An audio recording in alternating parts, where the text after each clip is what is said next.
Pozdravljeni. Na vrsti je tudi prispevek pred kvalifikacijami velike nagrade Avstralije. Poglejmo si skupaj, kaj lahko pričakujemo.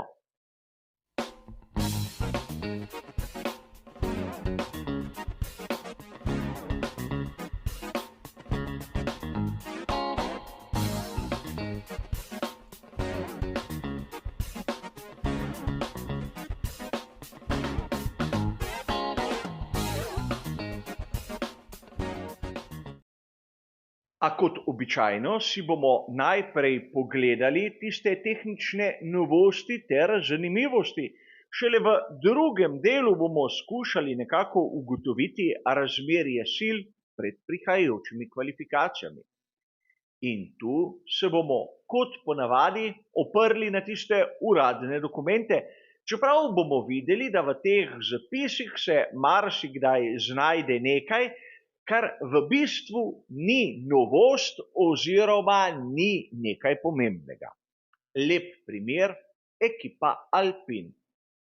Kot vidite po dokumentaciji, so spremenili oni spodnji profil zadnjega aerodinamičnega stabilizatorja, kar bi znalo biti zanimivo, kar bi znalo biti pomembno, ampak če malce bolj podrobno beremo, kaj so v resnici spremenili, so enostavno samo odstranili enega izmed dveh prej prisotnih profilov, tako da imajo sedaj rešitev, ki je v resnici drugačna, ampak ni nič novega. Po drugi strani pri skuderiji Ferrari smo videli neko malenkost. Prav na istem območju so pri Ferrariju postavili krajši profil, ki ga vidite označenega na tej fotografiji. In seveda ta malenkost zagotovo pomaga, ampak ne naredi razlike med dnevom in nočjo. A tu bi rad poudaril, da pri ekipi Williams so na primer na zadnjih zavornih košarah spremenili izhodno režo za zrak. Verjemite, da fotografij tega dela ni bilo mogoče najti. A kljub vsemu na prostem treningu so z kontrastno barvo nekako skušali ugotoviti, če se je spremenilo kaj prav na tistem območju. A pri ekipi Williams imajo drugačne težave. Alexander Albon je močno poškodoval šasijo. In pri ekipi Williams v Avstraliji nimajo rezervne.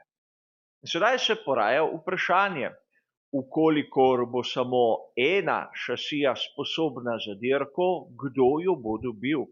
Ali Albon ali Sargent.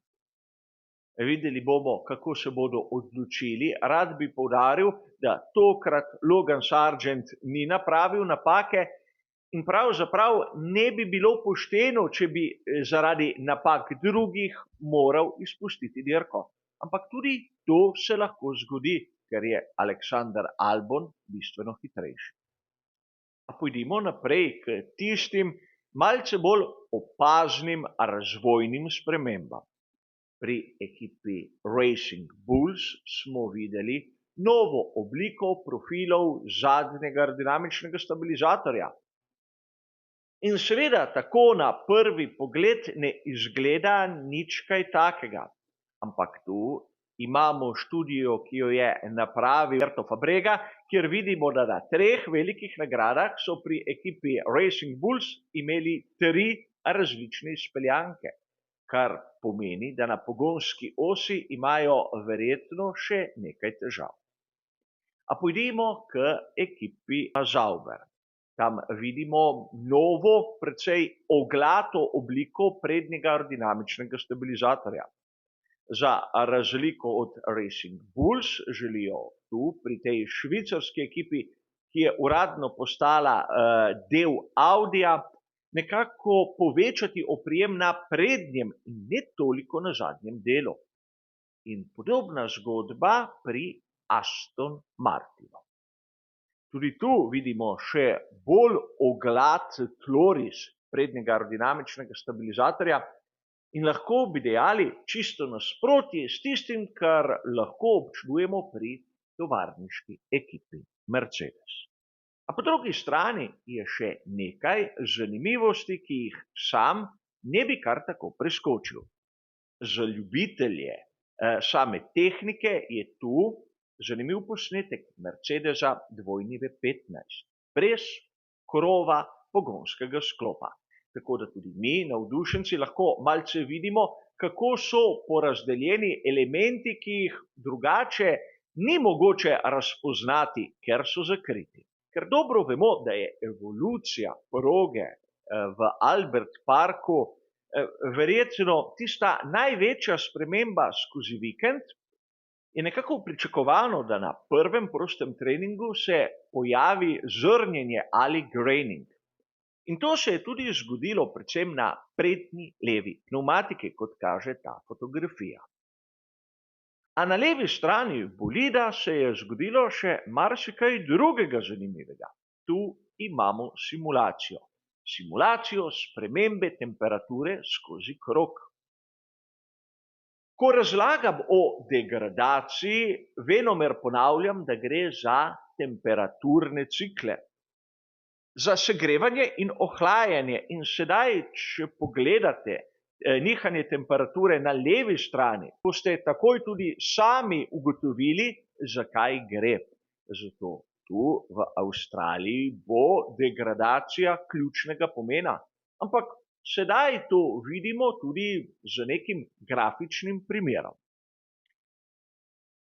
Tako, pustimo pri strani novosti ter zanimivosti. In skušajmo ugotoviti, kaj nam je pokazal prvi in predvsem drugi prosti trening v smislu kvalifikacije. Videli smo na drugem prostem treningu, da sta oba Ferrarija bila presneto hitra. Ne samo Charles Leclerc, ki je že nekako stalnica, ampak tudi Carlos Sainz mlajši. Carlos Sainz mlajši je bil pred približno 2 tednoma operiran zaradi vnetega slepega črevesa in še zmeraj ni 100% pripravljen.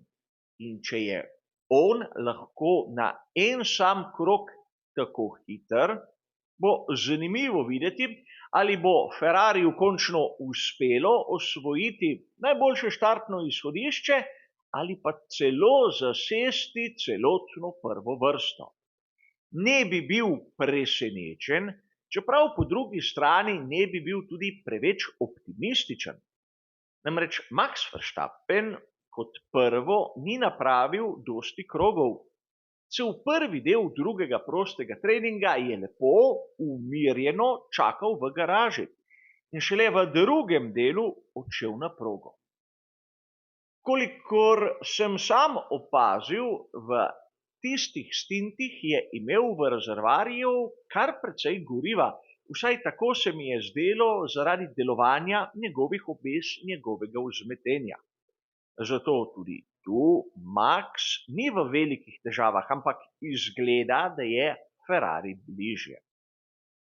Videli smo pravzaprav, da vsi ostali so tudi tam prisotni, ampak preveč oddaljeni, da bi jih lahko resno upoštevali za boj v sami prvi vrsti. Po drugi strani tu imamo dva Avstralca, tako Piastrija kot Ricciarda, ki bosta hotela seveda navdušiti domače občinstvo in tudi šefe v lastni ekipi. Tako da tu ta domači teren bi znal imeti nekaj več, seveda za oba že prej omenjena voznika. Lewis Hamilton na 18. mestu je zopet uganka.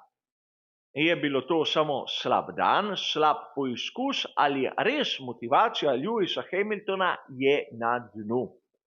Mercedes 2V15 tudi z Russellom ni bil kos tistemu, kar je pokazal Max in oba Ferrarija, strinjamo se vsi, ampak vsi mi tudi pričakujemo Lewisa malce više in seveda to je neka racionalna želja.